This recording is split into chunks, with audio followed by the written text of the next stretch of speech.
Welcome into the Just Basketball Show. I'm Chris Manning. That is Brendon Clean. The playoffs are here in large part. They have delivered. They have been fun. Brendon, we're coming to our viewers, our listeners. By the way, if you haven't, subscribe on Apple, Spotify, your podcast platform of choice. Hit the subscribe and notification bell on YouTube. Follow us on TikTok, all of those great social media platforms. We're coming to you right after Warriors Kings, so we're going to start there. But today's show is going to be zipping around some of the more interesting series. That's going to be Warriors Kings, and the MF and Sacramento Kings are up 2-0. Draymond Green. Light the beam. Draymond Green thought he was in a WWE ring, apparently. I guess. We'll talk about that. Cavs Knicks we'll talk about. We'll talk about Suns Clippers. We'll talk about Lakers Grizzlies, and we'll touch on Heat Bucks.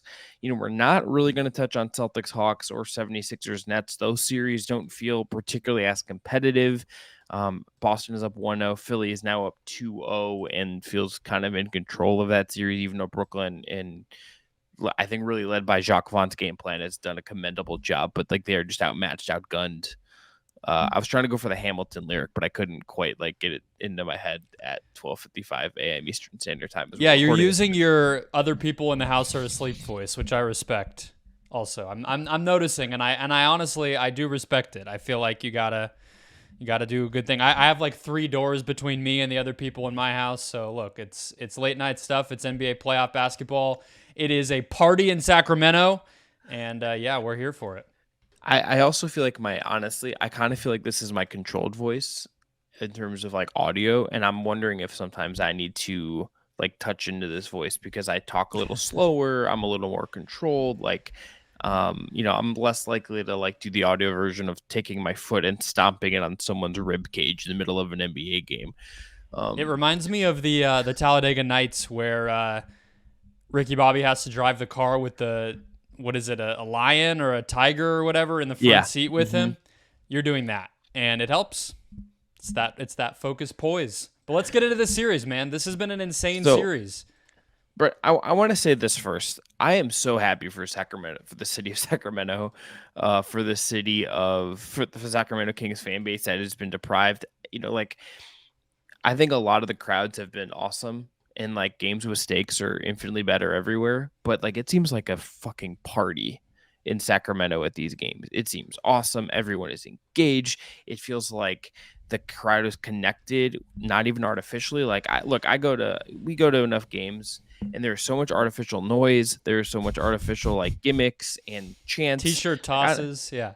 I don't know if the Suns do this, but the Cavs staff loves to put logos of teams up on the jumbotron of teams they know people largely don't like so they can boo. So the other night they did they put the Yankees logo up. It's very corny. It's very stupid. Is there even a genuine Yankees Guardians thing? Oh yeah. I mean it's there's I know a New York the 90s thing. There was some series, but come on, I don't know. But they put the Steelers logo up. They put honestly they should just put a picture of Art Modell up, and you will get a bloodthirsty crowd ready to ride in Cleveland, Ohio. But this Kings crowd doesn't need that. Yes, there's some villainy in Draymond, and I think rooting against the Warriors for them is probably particularly very fun. But they are so joyous. They are so engaged with their team. They are so connected to what that team is that it is making this beautiful environment for basketball. And I honestly, every other fan base needs to step their goddamn game up and try to match what the Kings are providing the rest of the playoffs, because this fucking rocks. Yeah. Who knows if we're getting a game 5, but if we get a game 5, wow.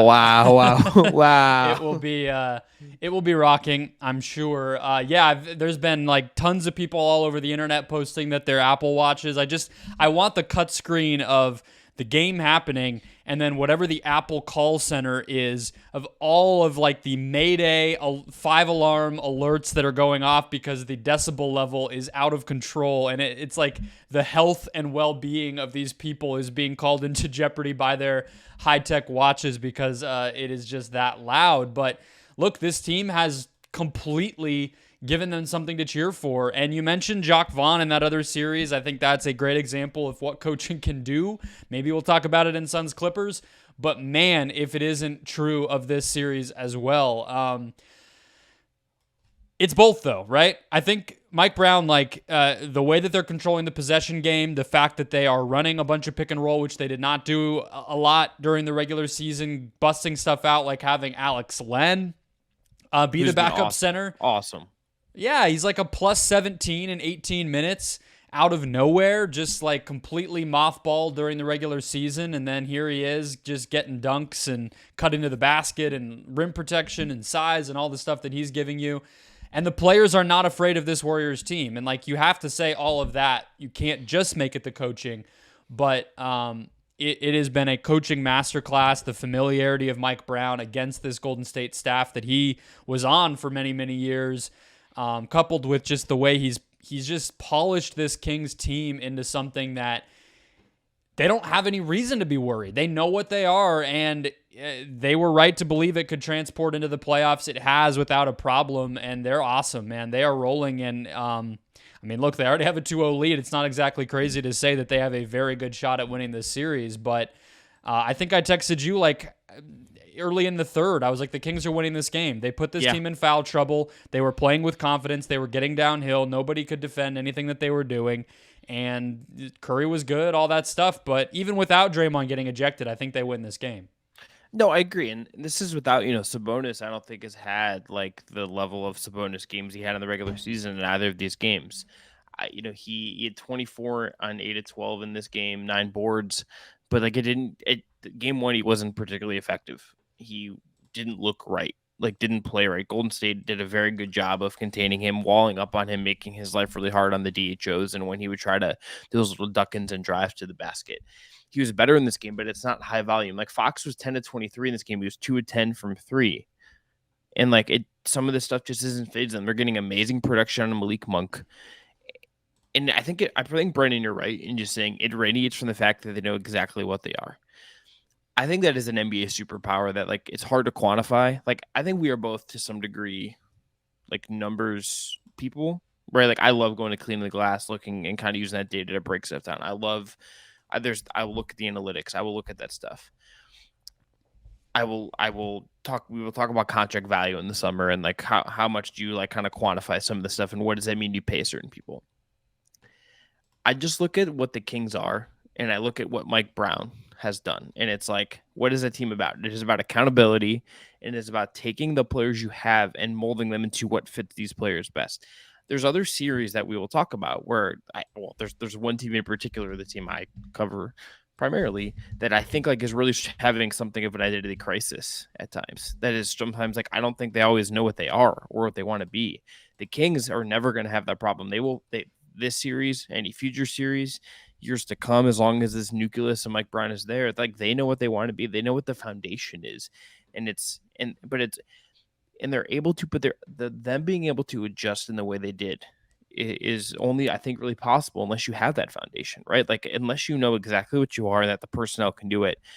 Scaling up the pick and rolls, scaling up the way you're attacking Kevon Looney and Draymond Green and all of that stuff. Understanding that like the way they're throwing 2 bodies at Steph and just sticking with him. There was a play in this game, Brendon, that I don't even know. I think it ended with a rebound for Golden State on like a bad pool shot or something. They like the Warriors were like, okay, we need to get Steph loose. They tried to run elevator doors for Steph and had all these secondary actions off of it and try to create chaos, which is what they do. And Sacramento, which is not a good defensive team, was like, nope, shutting this down.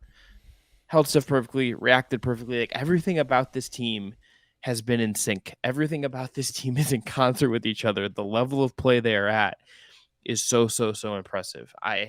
They were our team of the regular season. They are the team of the very, very beginning. Obviously, they're the team of the playoffs so far. That is the environment of the playoffs so far to me. Absolutely. And a few more things that they've done to adjust here. Because, yeah, they know what they are, but I think, that's, I guess, the balance of it, right? The players are building off of the identity that they established. I feel like the Kings, as a coaching staff, are expanding and kind of adjusting and bending what they are in real time. And that's what's been so awesome and exciting, and a big reason why they're winning these games. They have Harrison Barnes, who I believe now has 7 offensive rebounds through the first 2 games. He averaged 1 per game in the regular season. Monk, I would say, isn't always the most consistent player, and he was not nearly as good in this first game as he was in the second game as he was in the first game. But just the idea of getting him downhill, and especially to close out game one, they absolutely had nothing to do about that. Kevon Looney was just smacking fouls into Malik Monk. He got to the line 14 times, made all 14 of those. He was pretty effective again tonight. They closed with him. They're closing small. They don't care. Keegan Murray does not have a major role in this series, and it hasn't even stopped them.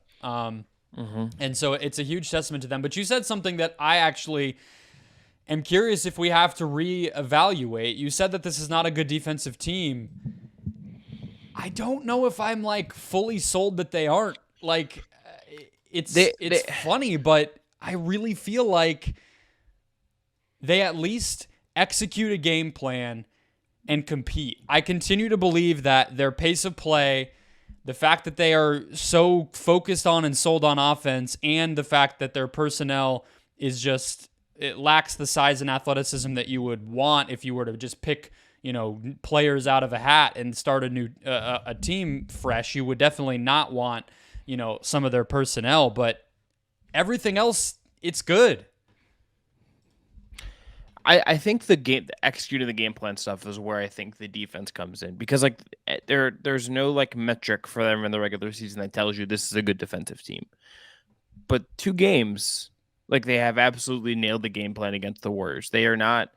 Think about how many teams we've seen bamboozled, like confused, put in the spinner, just absolutely KO'd by what the Warriors are offensively and the read and react stuff. Even though there's all this film, the talent of Golden State wins out. The scheme and the chaos of Golden State wins out.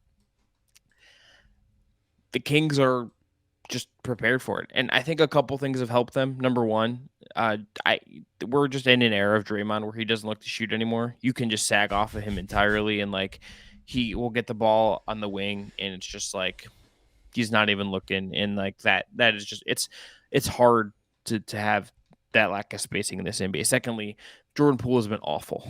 He's been awful. He's been bad this whole year, I think, for the most part.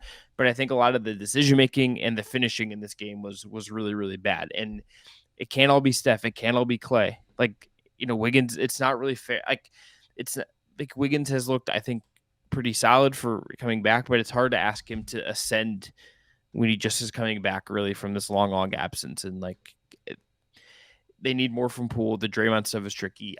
We should probably hit on the Draymond thing, just because like I wonder now also, like, the big thing hanging over this now, it's a throwback to 2016, is like, is he going to get suspended for that play? Like, did he put himself in jeopardy to miss game 3, a game that the Warriors absolutely need to win if they want to win the series and make the series competitive again?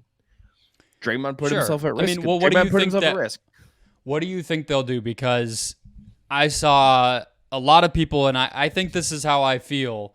That's why you come here, folks, so I can say I think this is how I feel. No, my view on it is that Sabonis, I'm fine with how they called it in the game tonight, because I do feel like the excessive force of like stomping on another player, you can't have that.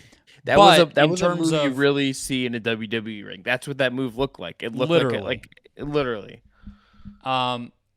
But as far as determining a suspension or anything like that, I have a hard time coming down on just Draymond getting suspended and Sabonis basically the only punishment just being that flagrant one, because he did instigate it. Whether, the response was equivalent to the initial or any of that, obviously it doesn't seem like it was, but how can you suspend Draymond for reacting to somebody? That doesn't feel realistic. I know it's similar to LeBron, but in the case of Sabonis this time, I feel like it was more obvious, more egregious, and I don't know if you realize this, Chris, but Domantas Sabonis is not LeBron James. So they're going to be more likely to punish Sabonis than maybe they would have LeBron. Like, let's just be real there too. Yeah, and I think this one's a little more two-sided than that. And like I think also the stakes there's not like an accumulation of Draymond stuff. I don't think he should get suspended either. But like, if he does, it's off a reputation. Like it would be off a reputation if he's getting suspended for that. And I actually wonder if the way he reacted to the crowd during all that might that affect was also it too. He dug himself a deeper hole by doing that. But this is like, look, Draymond is an icon. He's one of the best defenders in the league. He is all of these amazing things. This is just like one of the, I was texting about the turnover stuff with Golden State in this game and just like the lack of carefulness. You're like, that's who they are.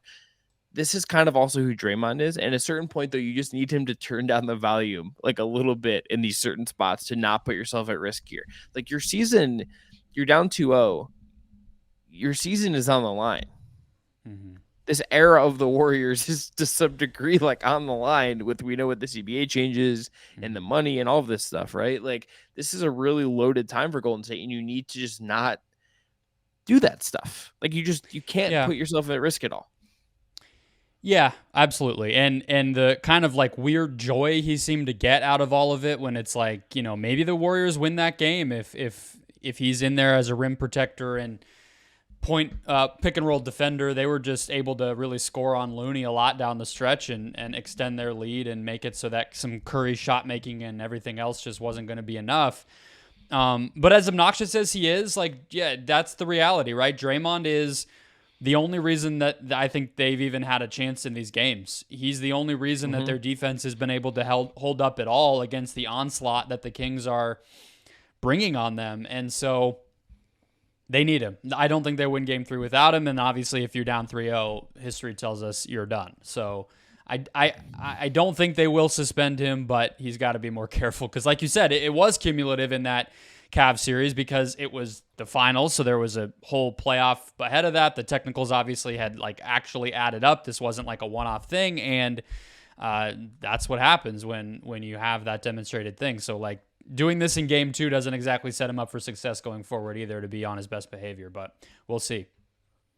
The last thing I think we should say about the series is, again, just the Kings are in the driver's seat. I don't know. We'll see what game 3 looks like. This could easily be 2-2 coming back to Sacramento. That would not surprise me. It's not like this. They've been blowing out the Warriors, but they've won 2 games. And they've looked really good and they look comfortable. I think there are some clear adjustments Golden State's going to have to make and figure some stuff out. Do they have to just play smaller? Can Wiggins give you more? Can they get something from Poole? There are questions to figure out here. Yeah, I think Poole will play better at home, and I think you got to play Kuminga. That's one thing. I thought he actually was pretty good against Fox in game 1. I thought that when he was able to just guard, an ISO or pick and roll and try to contain Fox's drives, I actually thought he was solid. He's just such a question mark offensively. His decision-making is not always there, but it felt like Kerr was starting to trust him in the regular season, so I was pretty surprised that he didn't play as much. It felt like all of his minutes just went to Gary Payton, who played almost 30 after playing in the teens the first game. And then, I don't know, the big thing that you notice with this team is they don't have the shooting. And They don't have Porter. They don't have Bielitsa, those guys from last year who were able to just complete some offensive lineups for them. I know Anthony Lamb is going to struggle to defend, but I've thought that we might see him, and I still think we might, just as a floor spacer. They upgraded his contract to a full NBA deal instead of a two-way before the playoffs over Ty Jerome and whatever. So I don't know why you do that if you don't at least try him. So I could see that at home too. But also the Warriors just play better at home, so that might be enough. Yeah, we'll see. I mean, game 3, a lot of tension. A lot of tension on the line in game 3 when you go back to Golden State. Brendon, speaking of games with tension, let's talk about Cavs-Knicks, because I think there is some tension in this series. I want to ask you first, as someone who, I was at that game, obviously, thinking about it, covering and all that stuff. I want to ask you first, what did you take away from game 1? And we should note, I guess we're recording this, comes out ahead of game 2. Josh Hart is doubtful. And Josh Hart was one of the big difference makers in game 1 with a bunch of offensive rebounds.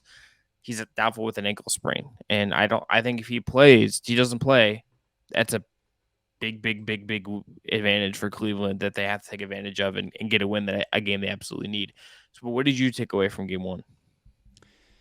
A lot. I have two tracks we can have that I want to talk about with the Cavs specifically. The Knicks side, look, they just that was a Knicks performance. Nothing really surprised me about what we saw from the Knicks. I thought Hartenstein played really well.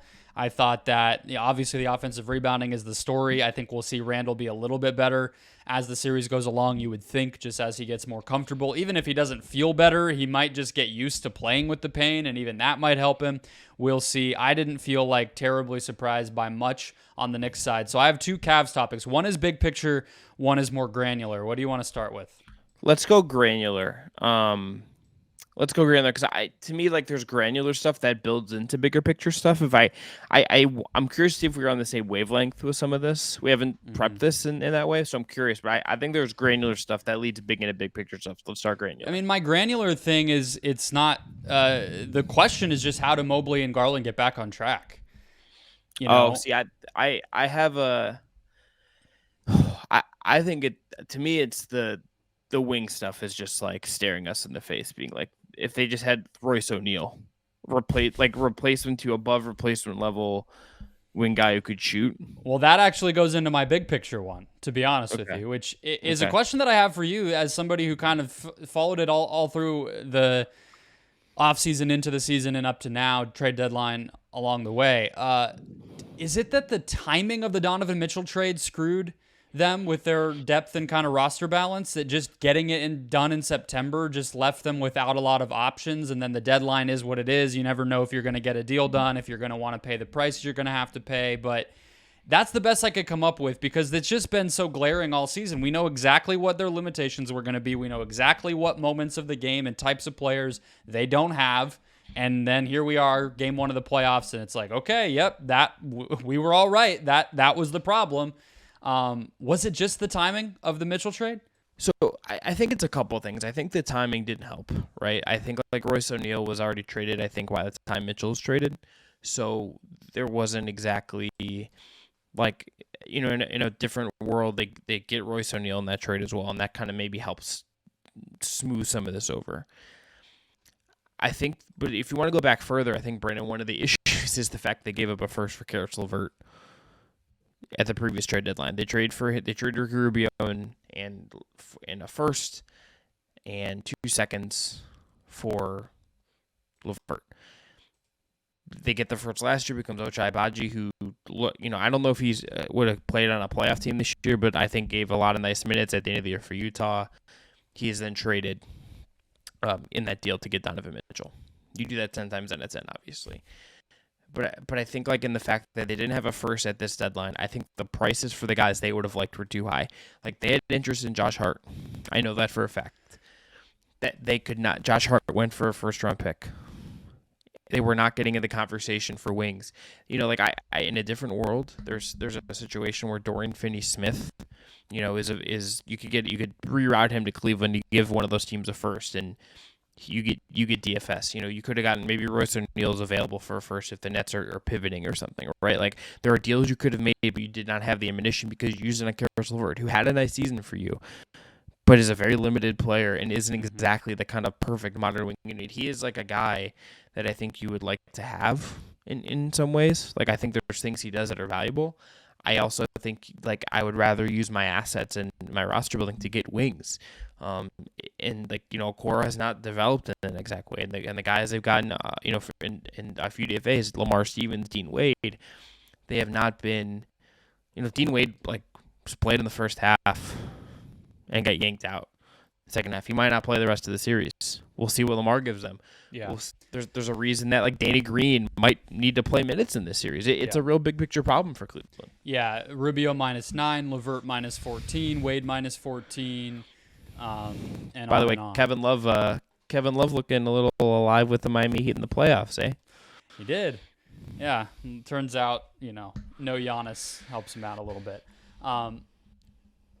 I thought Osmond actually did pretty well in this game, and that might just be their answer.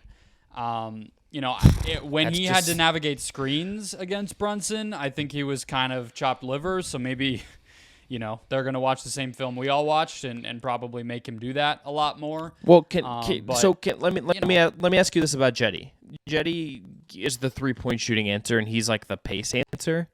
But would you feel comfortable enough, like, doubling down on him because he would have to spend time guarding Brunson? Like, would you be able to live with that for what he's giving you offensively for Cleveland? Why does he have to guard Brunson? That was another question. Why does Donovan Mitchell not guard good players? Well, number one, I think there's like an energy thing. I think Mitchell, honestly, like the times he did defend Brunson in the game, I think he did a good job. Like it was not last year where he was a turnstile.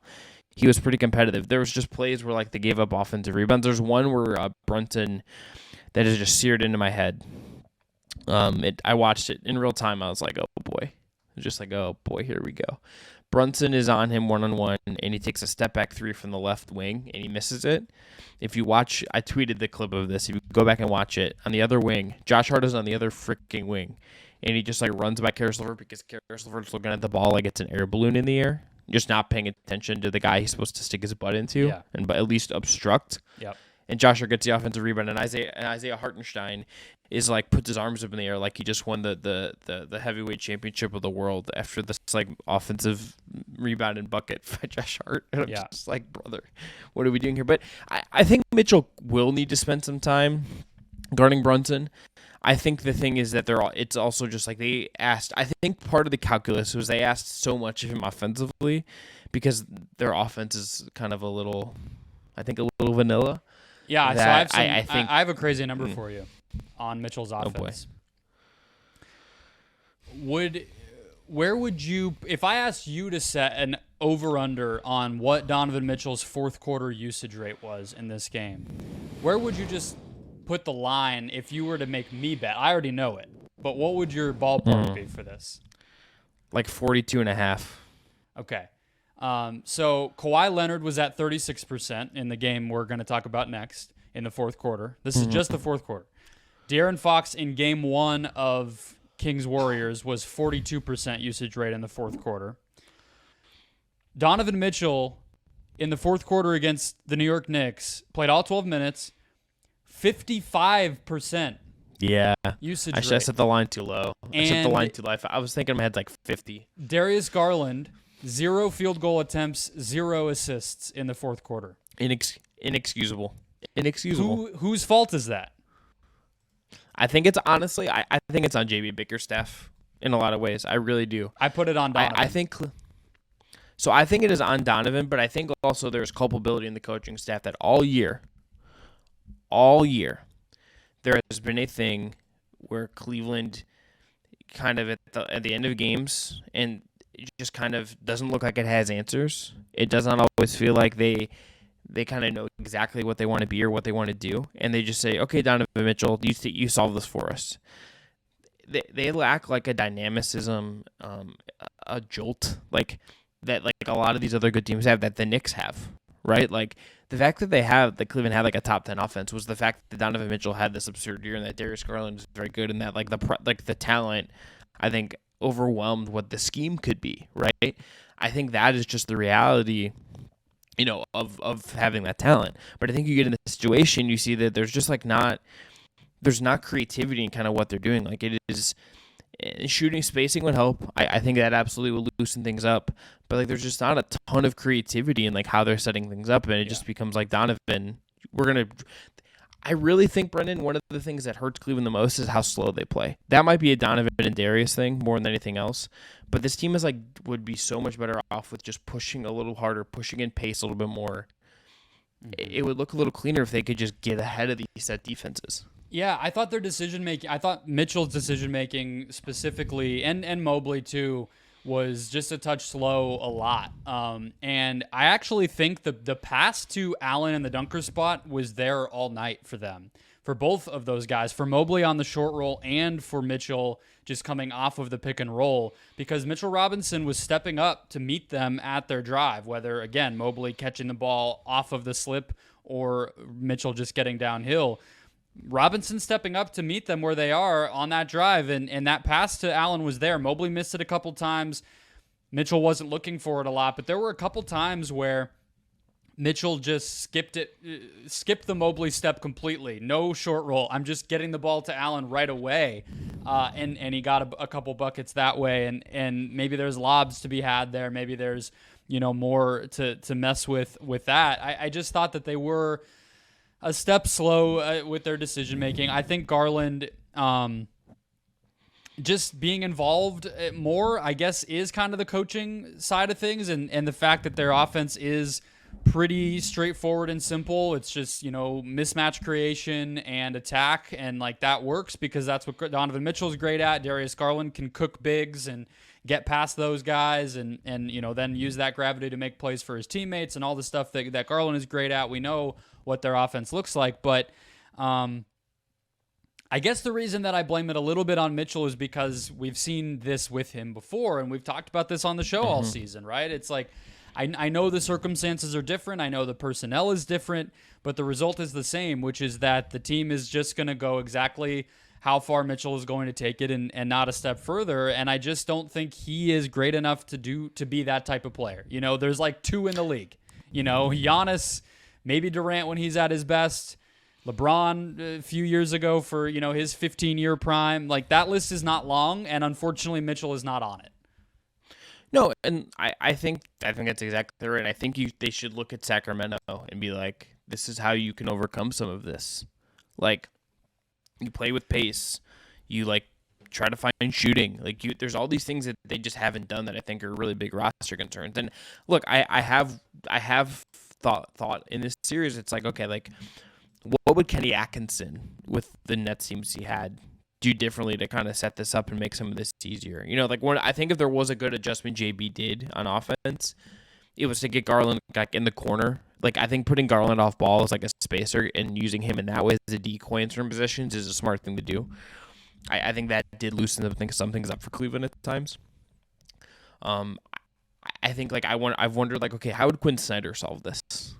I was going to say, I'm like, all due respect to Kenny Atkinson, can we use guys who have jobs? Like Mike Brown, you just brought up, perfect example. Like, what would he do? Great, fine question. And what would Kenny Atkinson do? It's like, he didn't want to coach Charlotte. So, like, I mean, come on. He doesn't get to be brought up in that breath. That's a smart decision by Kenny Atkinson. Smart decision, honestly. but come on. Okay, but like, and also like, there's an assistant. Jordy Fernandez was an assistant under Mike Malone. He was the back when they were the Canton Charge. He was the head coach of the Canton Charge in Cleveland. I think is very, very involved in designing Sacramento's offense. As far as I understand it. So like, I think there's just like a lack of offensive imagination, and like Cleveland has like Luke Walton, and like the disdain with which you said that name is just hilarious. It's like, look, Luke Walton is like an experienced NBA coach who was like a very like he's the Luke Walton Oster from Zach Lowe's thing, but it's like I don't think like he wasn't exactly known for like creating these pristine offenses. No. In Sacramento, you know what he's I mean? The guy like that was why who died so that the Kings could rise. I mean, when they light the beam, it is not like the Luke Walton bat symbol going up in the air. It is like project. But I think there's some bigger picture stuff that Cleveland has to figure out. I don't think you're wrong about the Mitchell thing, but I think it is a little column B in terms of what is the game plan, what is the coaching, what is the personnel. I really, Brendon, think Cleveland is one of those teams that is one of my biggest pet peeves that I have with teams is when they just like they decide to slow it down for no reason. Like, they just say, what if we, like, they make life harder for themselves by playing against set defenses all the time. Yeah. Cleveland does this repeatedly. And, like, the ways they kickstart fast breaks are, okay, Evan Mobley has to get out defensive rebounds and push. That is not happening. That did not happen in game one. Jetty Osmond is kind of one of those guys. I don't know if they got a single defensive rebound in game one. Can tell you, in arena, did not feel like it. It did not feel like it. Like, there's all these little things that allow them to kick into pace, but it's like Mitchell and Garland, I think, also have to be more aggressive in that sense and push the pace and push in transition. I think they need, like Bicker said, they need a game plan for that, honestly. Like, they need to push the tempo up. I think that will make things easier for them. Yeah. And if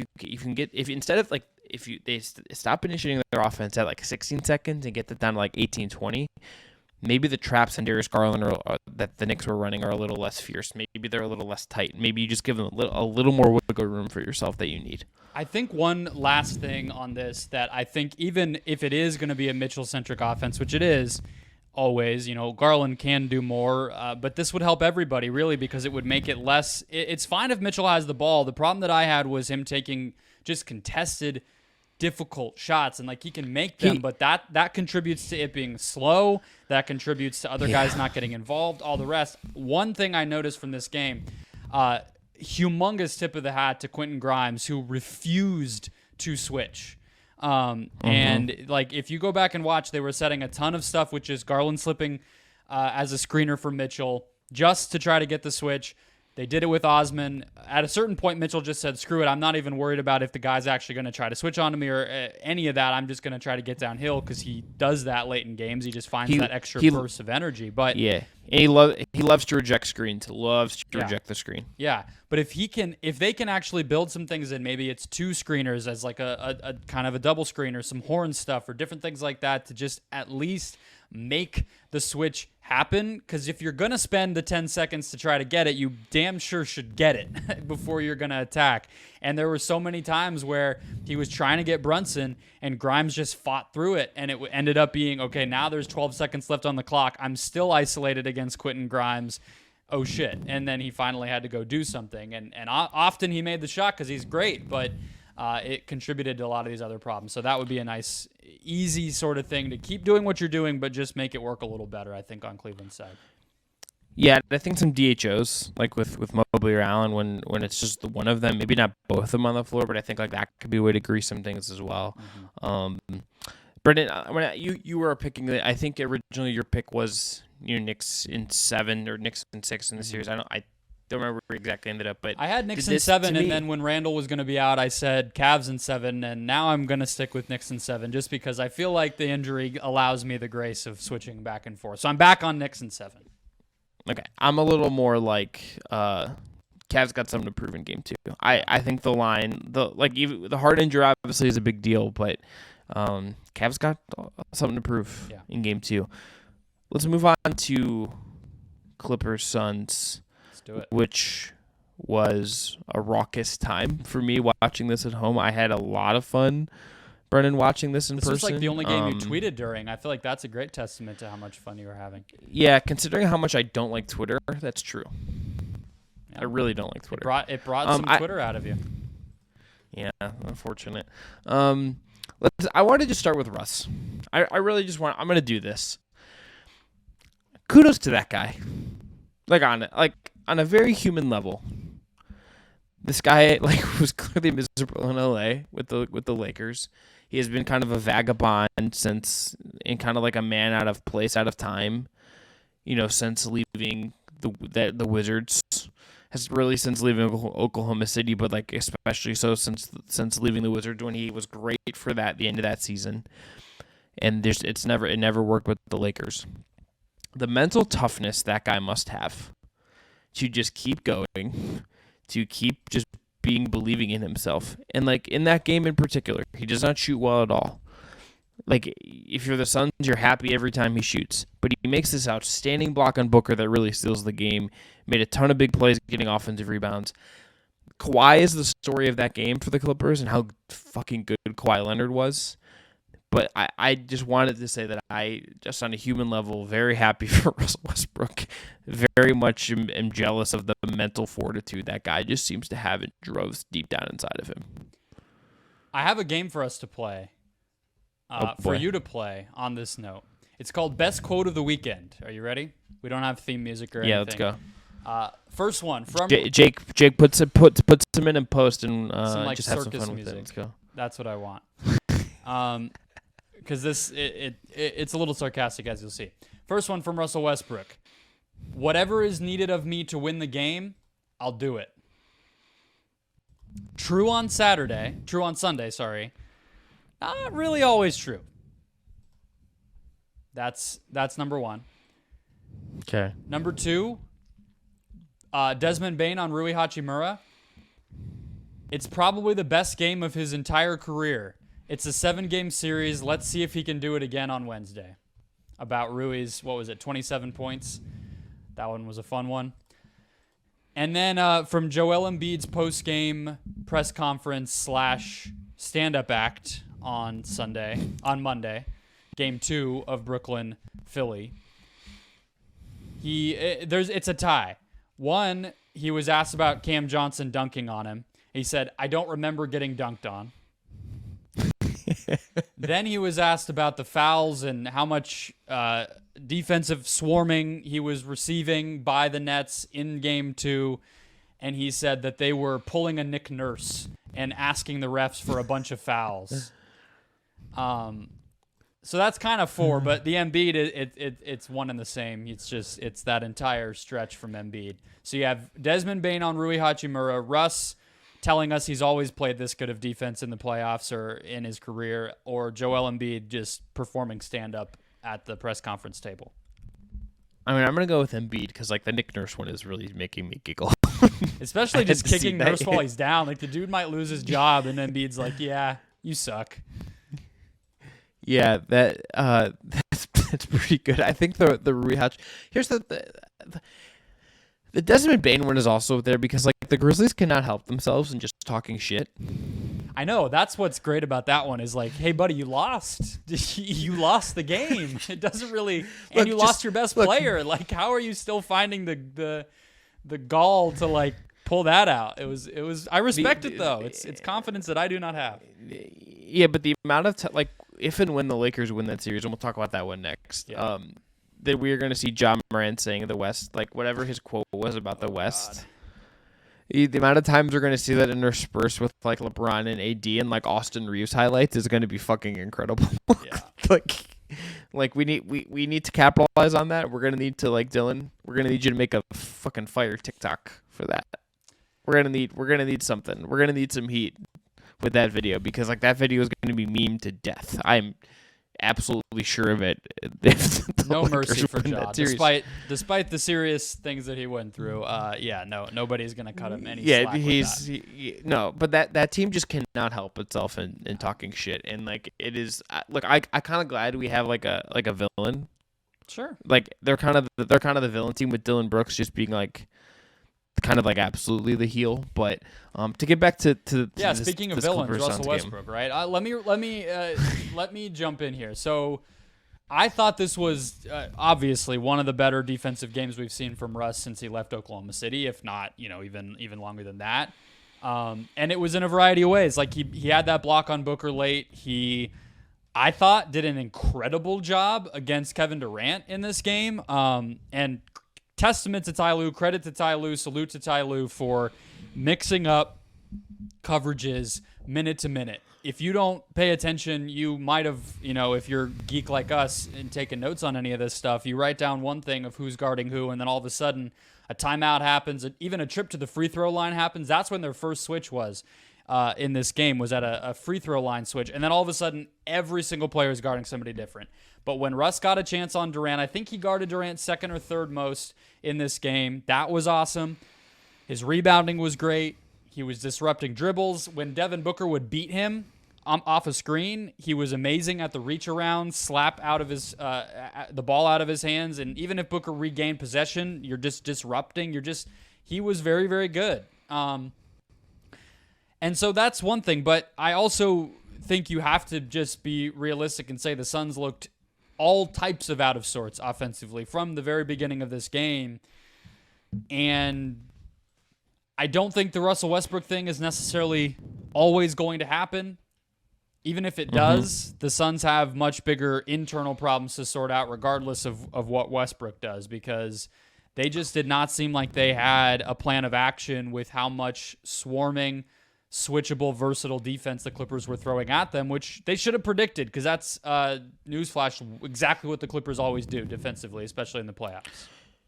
Yeah, and like on the other side, I don't think the Suns' defensive focus was particularly good in the first half. Like I thought it really ramped up in the second half. Booker made some really nice defensive plays, but like the defensive focus was not sharp in the first half, and I think that cost you. I think they kind of felt like they were going to come in and maybe didn't have to worry about some of that. It felt like there was like just an edge that the Clippers had overall that the Suns just did not.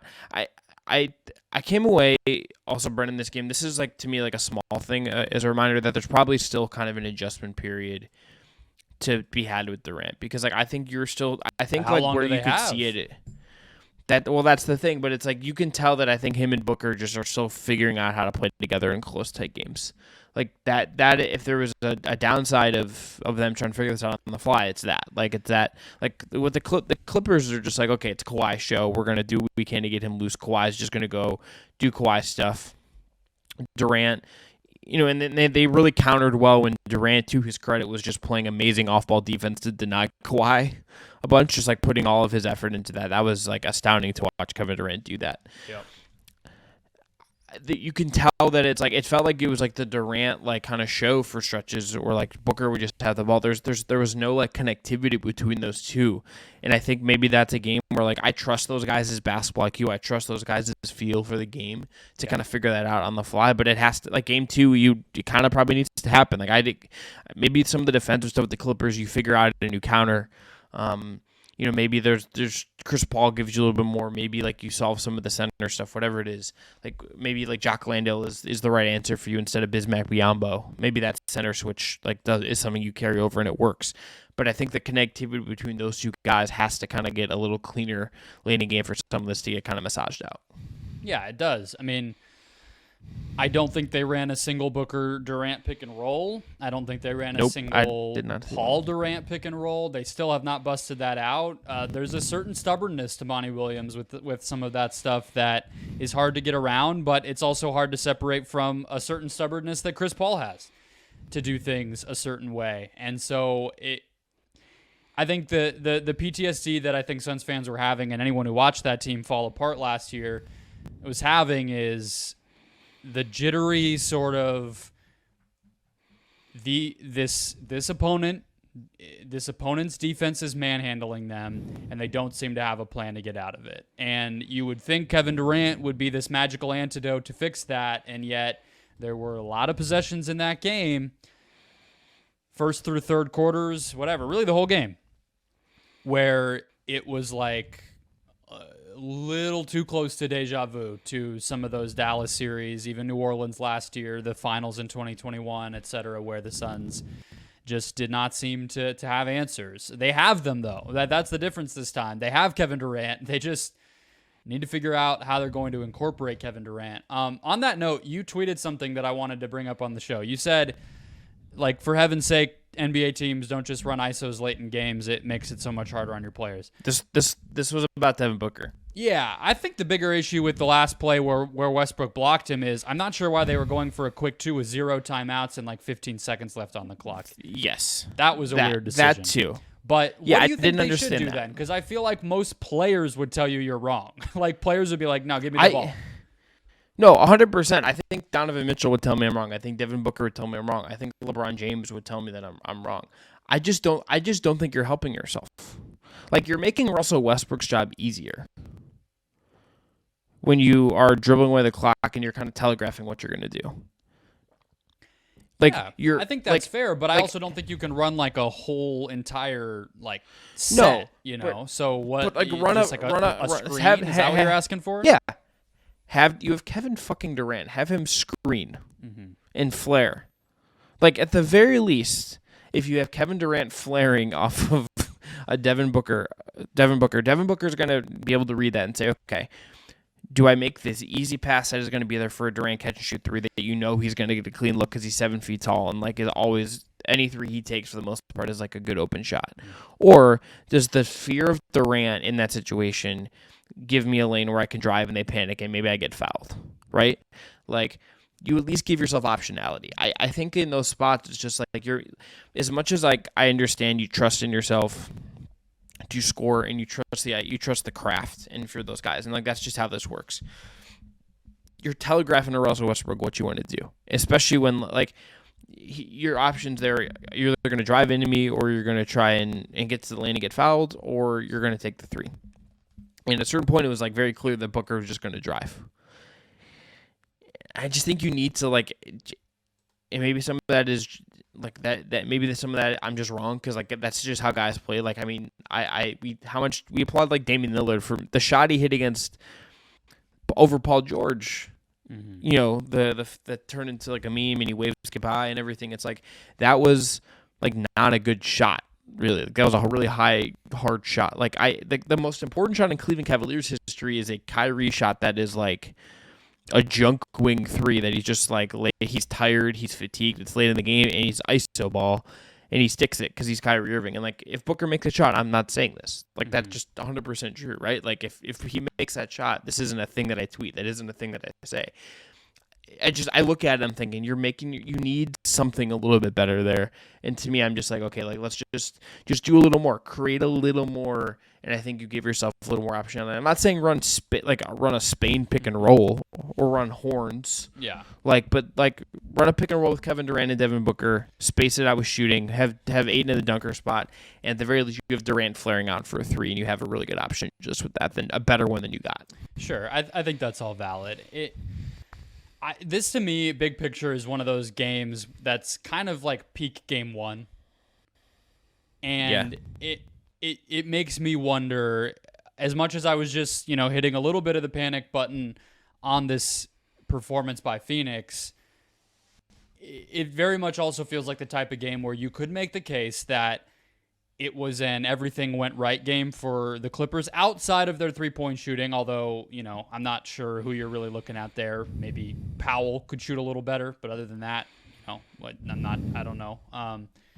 But other than that, a lot went right. They won the offensive rebounding battle. They, got the Suns out of sorts with some junk defenses and lineup changes, and Kawhi was about as good as, you could imagine. I mean, he probably can be better, but he was very great. Eric Gordon was just enough supplemental offense, like all that stuff. And the 50-50 balls kind of all went their way. Like, you could very much paint the picture of this was the lucky game that sometimes happens in like game 4, but it just went that way for the Clippers. I don't fully think that, but you could also tell me the Suns look much more like themselves in game 2 and win by 15 like they should at home, and everybody feels a lot better about Phoenix again after Wednesday night. I don't really know which way I lean, because I do think a lot of it is just effort and execution and IQ and being ready for these things, and I don't know why they weren't in game 1, but you'd think another 48 minutes of film should help them get there. Yeah, the last thing we'll say about this is Michael Pina, in his write-up at The Ringer, had some second spectrum stuff on Kawhi that just melted my brain. I don't know if you caught this, but all 24 of Leonard's field goal attempts were contested. 16 were not assisted by teammates. He had a shot quality of 39.8%, so you'd expect to shoot 39.8% on his shots. He shot over 50. He had an effective field goal percentage of 60.4%. Yeah, he's a robot. This guy he legitimately might have been the best basketball player over the last stretch run of the season, and he was the MVP race because he didn't the team wasn't as good and didn't play as many games and all that stuff. But well, let me ask you this: that can he be better than he was in game 1? Do you think there's another 15 points in him? Maybe, but the bigger question is can he sustain that? Yeah, can he sustain that level of shot making for 7 games? The other thing Russ's defense allowed him to not have to do was really go supernova defensively. He didn't end up needing to do that because Ty Lue schemed up a good enough plan, and Russ was able to handle some of the one-on-one stuff, as was Gordon, as was Batum, and so you didn't have to say, okay, Kawhi, go do your thing. Late in that game too, we did see, and I didn't really notice this in real time, but he did start to pick apart the Chris Paul switch a little bit.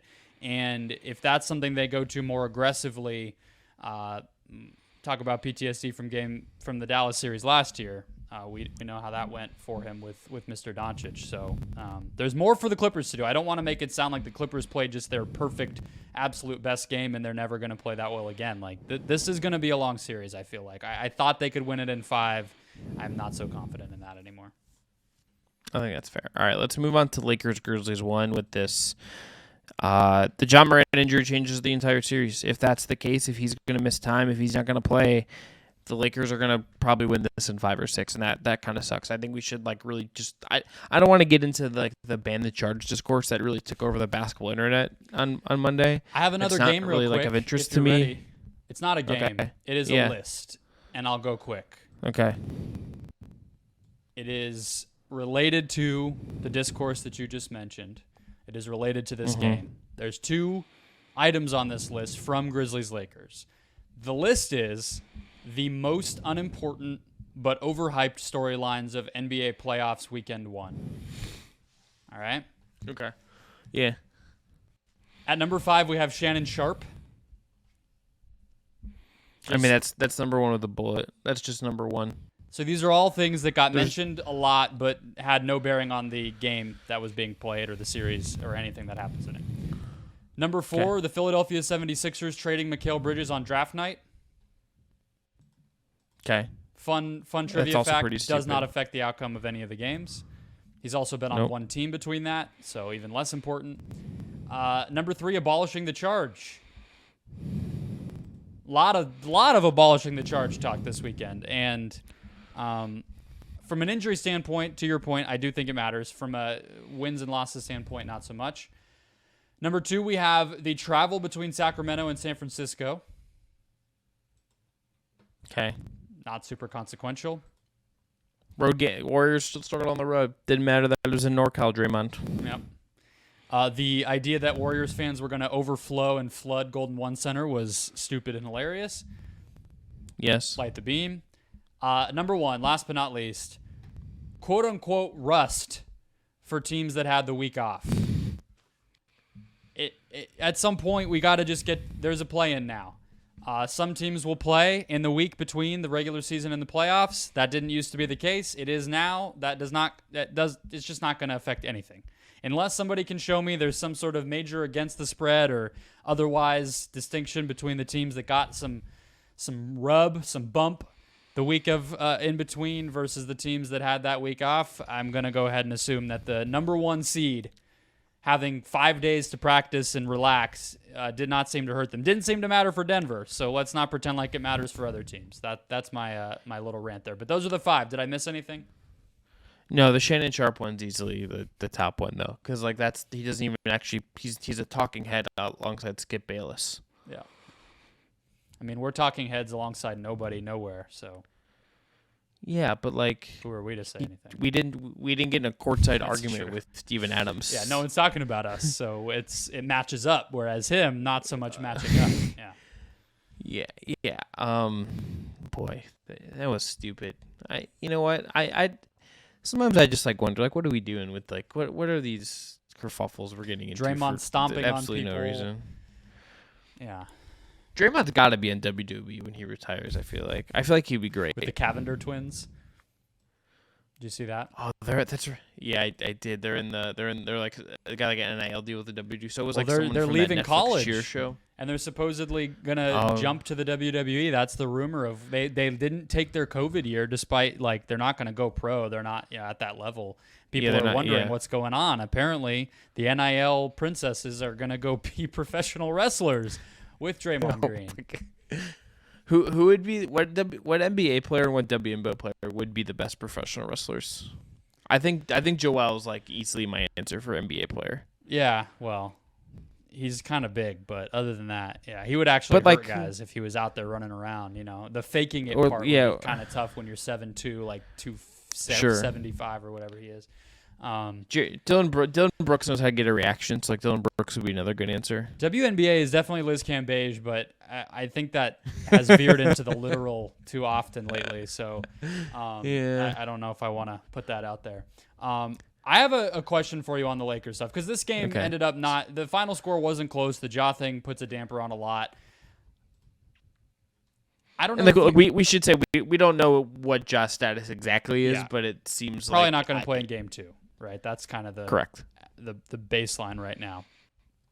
Yeah, I don't know if this is the best, and I don't want to come out and say that, but the 4 through 8 that LeBron has on this team with Russell, Vanderbilt, Schroeder, and then some combination of Malik Beasley and Rui Hachimura, that's up there with the best that he's ever had. You set aside whatever you think of Anthony Davis versus Dwayne Wade and blah, blah, blah. And then obviously I think Austin Reeves is the number 3 at this point, which is...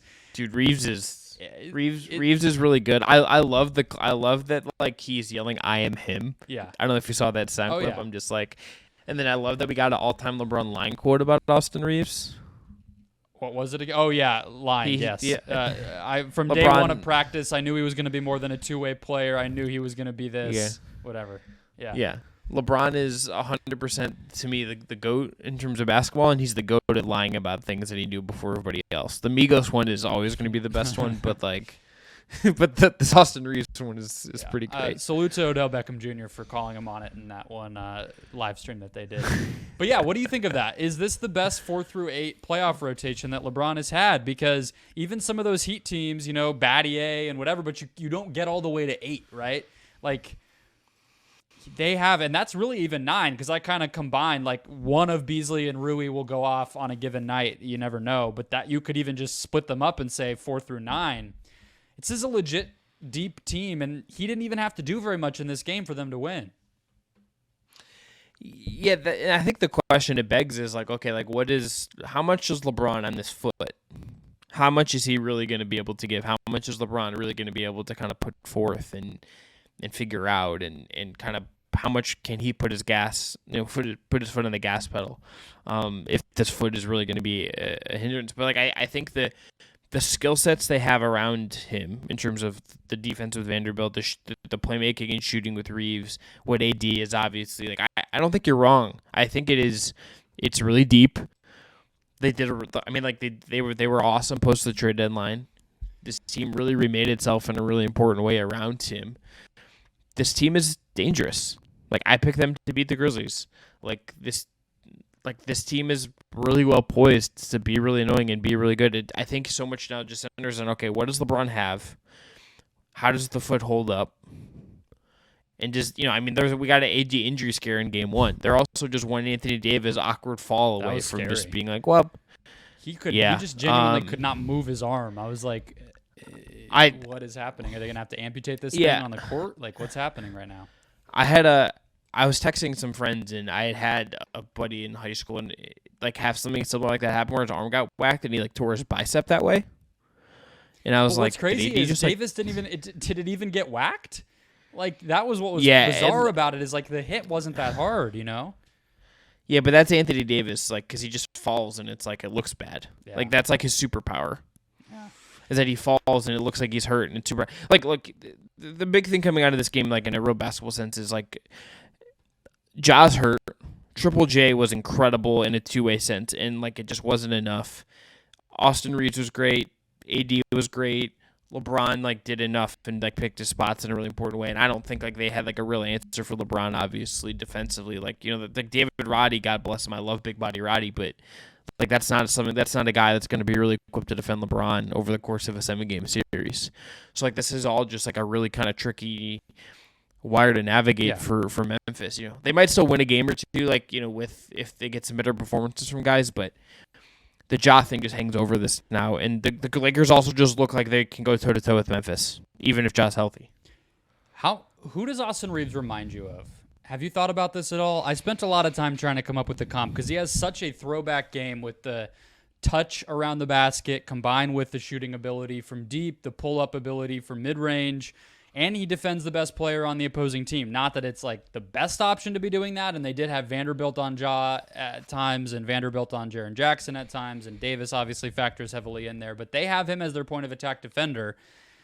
That's a pretty unique skill set. I was having a hard time coming up with a past player that he was reminiscent of. He's just very old school. Yeah, the thing it made me think of, and I want to get around and talk to some people about this, I think, but is there something that, like, because he was a 4-year player who goes undrafted, how did just everyone miss this? Like,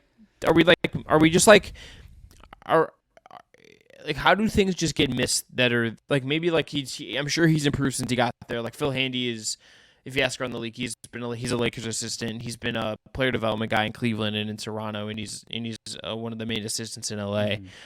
He's like a very, very well regarded developmental coach. Like he's Kyrie has spoken lovingly about him. Like he was there at the Toronto season with Kawhi. He's a Kobe guy. He works with Haley Van Lith in the summer as well, I believe. Yeah, like he this is like a legitimately one of the best like trainers we have in the sport. I'm sure Reeves has gotten better, like working with Phil Handy. I also like just wonder, okay, is there something in the scouting that like every team just is like, okay, like 4-year guy, we're writing him off because there's no upside, right? Like we obviously like people miss stuff on prospects. Like this is why like Jokic got picked where he did, and like Giannis, like obviously Giannis is a little bit different. He gets picked where he did, and like like there's guys that are the best guys in their classes that get picked much later. That happens all the time. Like guys overperform the draft position. How did was there a miss where someone wasn't even just like at pick 50 being like, okay, like there's maybe something here in Austin Reeves, let's take a flyer on him. I would like to know like what scouts think about, like, does this teach us something about skills that translate from college that maybe the NBA is overlooking?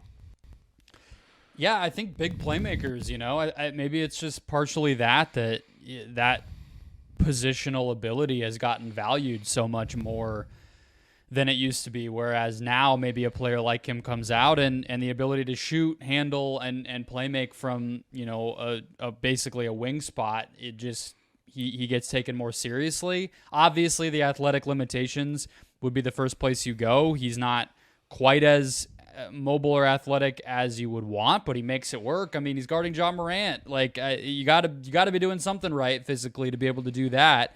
But even he said right earlier in the season, he got asked, like, why do people compare you and Caruso? And he was like, I mean, we all know the obvious answer, but we're not similar players, so I don't know why. So I don't know. Yeah, it's a very good question. Where my mind goes, though, is the Lakers are just actually really good at this. Like, they do not get nearly enough credit for being incredible at scouting and player development under Rob Pelinka. And I do think, with all that said about this supporting cast and this cast of role players, there's a version, and not to make it, the Russ overdo and redo that again, but there is a version of this Lakers situation, if they don't ever do that trade, that just keeps a contender rolling for most of the time LeBron's here, post Anthony Davis trade. I don't know why I said here like I live in Los Angeles. That's a realistic possibility. They just got derailed for a couple years because LeBron and AD or whoever it was pushed them to trade for a guy who didn't fit, but they've nailed a lot of these things on the margins, not only with getting vets that fit and make sense, but even like Wenyen Gabriel, or a bunch of players they've traded over the years, Zubats, like all these guys that have come through have been awesome. So Still, truly one of the most hilarious trades in recent NBA history is Ivica Zubac for Mike Muscala. Yeah, it was like, what do we do? What Magic's parting gift for the Lakers. On the Memphis side, I have one question to close things out for you. Mm-hmm. What percentage likelihood do you have it at right now? If I just ask you off the top of your head, I did not tell you I was going to ask you this, that Jaren Jackson Jr. is the most valuable and dominant player on the Memphis Grizzlies next season. Like we think of it as his team is a stupid way to put it, but basically that he is the guy on Memphis as soon as next season. I'm close to 50%. He's such a good defender that Ja's just never going to be that on that end. And I think it will always kind of be Ja's show just because of what Ja is and how he plays and all of that. But Ja is not Ja unless he is Jaren Jackson Jr. So I'm kind of near 50% on that. To me, just in terms of what Triple J provides, I think is just so innately valuable in a way that it's tied into everything they do, right? Like, as much as Ja is at on offense, I think Triple J is at on offense and defense, more so on defense, obviously. But I think it's close to 50%. Yeah, it's time for people to start thinking of him as an offensive force too. He's posting up LeBron James. He's powering through Jared Vanderbilt and Anthony Davis. He's popping and shooting over whoever they send at him, getting his shot off in all sorts of ways, driving to the basket, getting to the free throw line a little bit, not so much in this game, but he is well-rounded, developed, polished scorer in a way that I honestly wasn't sure he would ever get to this point, and he's not even old yet. He's not even in his prime yet, and he's already doing this. 23. He just scored 31 points in a playoff game. Nobody does that. It's not a fluke. That's not an accident. He's legit on offense, and he just won Defensive Player of the Year. It's insane. Yeah, he's one of the He's second youngest ever to win Defensive Player of the Year. I think if his handle gets tighter on some of those little duck and drives, like from the elbow, I think like he's going to become kind of unguardable in that. And then obviously passing and stuff that kind of comes when the ball's in your hand, right? Like he's not polished, but I don't know if it'll be next year. I could see a world in which he's better than Ja at some point, just because of the two-way ability. Yeah, I mean the defensive stuff is like we're going to be having like, you know how there was like the Gobert and like it was like kind of like Gobert and like the field was like in Draymond as like Defensive Player of the Year. So I think we're going to be having like Mobley, Triple J, like Defensive Player of the Year, like back and forth for the next like 5 years. Just what the league wants, a Memphis-Cleveland debate. Hey, you know what? Market them better and you could do better. They're going to be fun players. I hope that the league gets around like, if you want to show off the basketball being played on the court in your sport, like the versatility and freakish abilities of like players like that, like that's easy. Like just put a highlight up and it's kind of all you need to do. So, I mean, they should be able to, but hey, the rest of the series might be a showcase for Jaren, honestly, because look, not a lot else going on for them if it's no job. Yeah, a lot on Bane, a lot on Kennard. Just going to need to let it fly. That guy's like a little hesitant to shoot. He just needs to like let some of those ones where the window's like half open, just let it go. And they need to stop isolating against Anthony Davis. They were going out of their way to send the ball toward him. How about don't do that? Just look, AD had like a phenomenal defensive year and like he's a really good defender. Like what are we doing here? But to bring this full circle, Lakers win this and the Kings win this. We're getting Lakers Kings. Like, sign me up. I'm not ready to bury the Warriors, but I'm not either. I'm ready just for like Lakers Warriors, frankly. So give me any of that. Yeah, and there's like no bad outcome here. Yeah, not at There's all. none. Brendon, we'll just end on this. So the other series we didn't talk about, Nuggets Wolves. Nuggets just kind of dominated game one. Heat Bucks. Giannis obviously leaves with a back injury, but it seems like he's going to play. But Tyler Hero broke his hand. He's going to miss 4 to 6 weeks, probably done for the year, based on when we think kind of Miami's getting eliminated. Then 76ers, Nets, Phillies up 2-0. Is there anything from those series that has kind of caught your eye that we should hit on? I think just Jacques Vaughn, frankly. Like, he should have been the coach the whole time in Brooklyn, and he's proving himself big time in this game. They're doubling Embiid every time he touches the ball. They are, trying to cobble together some transition offense. Their transition defense was bad in game one, but that's okay. They let it fly. They went super small. Day'Ron Sharpe did not play in game two. They just embraced. Royce O'Neal was their backup center, and they're just saying, hey, like, this is who we are. Let's just go ahead and try it. But you give that team a serviceable playmaker next season and even just one more big, and I think they might be right back in the mix for the 6th seed. Like, because he has gotten them to kind of galvanize around an identity this quickly since the KD trade. And they weren't amazing down the stretch of the season. I'm not trying to overstate it, but I guess they just feel like they're on the upswing, and the fact they're even competitive in these games like they have been is a huge testament to him. Yeah, my thing is just that Jimmy Butler is just, like, relentless, and I love Jimmy Butler. That's it. I just think Jimmy Butler is just, like, kind of, like, he has just got to be so annoying to deal with. The other if there's one other thing, Rob Williams looked really good in game one. Yeah. Looked very healthy. And that would... And then he will not play in game two. It could be. Like, that's how it goes with him. But, yeah, he did. He looked really good. And if he can, like, play, boy, oh, boy, that makes the East a little more competitive, I think. But let's end there. Brendon, we're gonna do one thing live that I'm not. You surprised me with so many things. I'm just doing this because I want to do it. We're gonna do a tankathon sim up until the draft lottery at the end of the very episode. Here's what I'm doing it today. You'll do the next one. Here we go. All right, here's the top 5. Go. Do you want me to go 5 to 1 or 1 to 5? 5 to 1.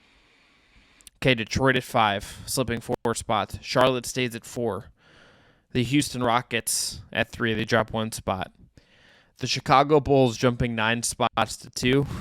And the Indiana Pacers jumping 6 spots to number 1 overall. Victor Wembanyama, welcome to Rick Carlisle land. Welcome to Tyrese Halliburton land. Miles Turner, sorry you have to play with another center you don't want to play with. Yeah, Miles Turner has already been sent somewhere on a trade draft night, and he's being talked about being traded somewhere to draft night, but nothing will actually happen. And John that is Collins what as that well. was what.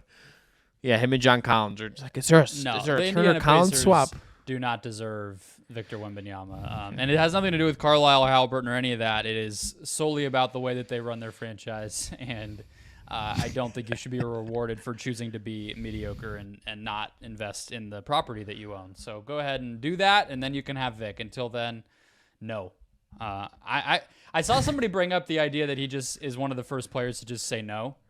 I think it was Bomani Jones. We'll pull the Simmons has been talking about this, and they've been like, does he pull the Eli? He called it the Eli Manning. Mm-hmm. When Eli Manning, if it's like, the Pacers, the Chargers, I might buy it. I think I would refuse to go to Houston At this point. Look, man. I'll tell you about something that I'll text you about this. The Houston Rockets fans are weird. Just a bunch of weirdos on Twitter.com. I think that's my least favorite fan base to interact with on Twitter. It's fair. Bunch of absolute weirdos. All right, let's end there. I'm Chris. That's Brendon. Thanks again to Jake Stevens and Dillon Heiser for producing. Please subscribe and give us a 5-star rating and review in your podcast platform of choice if you have not already. And subscribe to our YouTube channel. We'll be back on a Thursday after the Wednesday night games, giving you more analysis and breakdowns. We'll see where these series stand. And we'll do another Tankathon. Some more Brendon will do at that time. And perhaps the Indiana Pacers will not.